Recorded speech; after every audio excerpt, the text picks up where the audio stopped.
ڕۆژ دوای ڕۆژ بەهۆی قەیرانی دارایی حاڵ و گوزەرانی هاوڵاتیانی هەرێمی کوردستان ڕوو لە خراپی دەکات. لە ئێستاشدا بەهۆی نزیکبوونەوە لە وەرزی سەرما و بەهۆی پێنەدانی بەشانەوتی هاوڵاتیان بە مەبەستی ڕزگاربوونیان لە سەرمای زستان ڕوو لە بڕینی دارەکان دەکەن لە ناوچە شاخەویەکان. نەفت ناتێ و لە پار پاییزەوە یەک بەرمیلاتی ئێستاش چ باسی نییە بێتەوە لە سلێمانیە ئەرێن بەرمیلێک درا بە تەمال و ئێرەش بێ و شێشتا چ دیار نییە ئەمەش سەرمادات و ناچار دەبی دارا بینی لۆ سۆبەی ئاگری پێ بکەین و سۆبەی دابنین و سۆبەی دارە لە سەرما ئیدارە ناکەین حکومەتیشی گە نەفتن لە ئۆدا بێنەکە وڵای هیچ ئامادە نینە هیچ دارا بینین خانین لێ پیسەوی پیس و بێزەلەتە ئەمەشە زانین بەس ناچاریە ئارە نییە پێ بکڕین. ئەم کابراایەکم خانە نشینم و دەمانگە حکومەت ماشی نەدایە.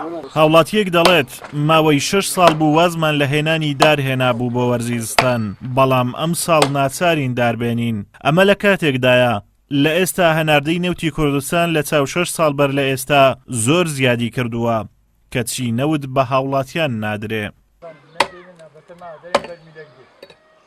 وەڵڵاهی ئەو 5-6 ساڵە زیاتر هیچ کەس ئیشی بەداری ناکرد بەس هەو ساڵ ناچاری هەموو خەڵک دەبێ ئیش پێ بکە.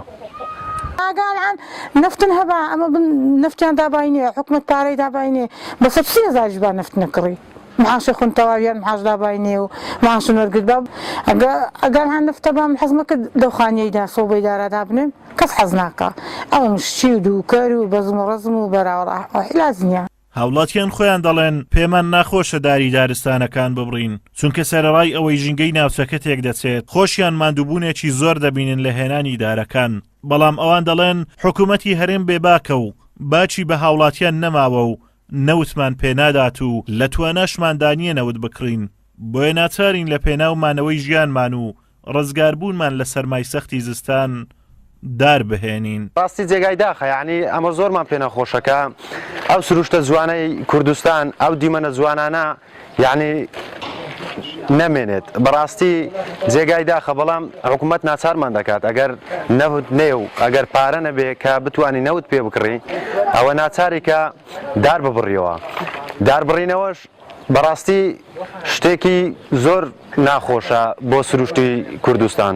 ڕووکردنی هاوڵاتیان لە داربڕین و هێنانیان بۆ وەرزی زستان لە هەرێمی کوردستان لە کاتێکدایە کەوا کوردستان یەکێکە لە وڵاتانەی کەوا ڕۆژانە زۆرترین نەوتی لێ بەرهەم دەهێنرێت بەڵام ئەو نەوتە جگە لە مەینەتی و نەکبەتی سوودی بۆ هاوڵاتیانی هەرێمی کوردستان نەبووە. سەرەوای ئەو نەوتە زۆرەی کەوا هەرێمی کوردستان هەیەی و پێنەدانی بەشانەوت بە هاوڵاتیان وای لە هاوڵاتیان کردووە کەوا ڕوو لە داربڕین بکەن بۆ ئەوەی لە زستانێکی سارد ڕزگاریان ببێت. ئازاد و مەراوی کەناڵی ئاسمانی پەیام گوندی گەرەوان.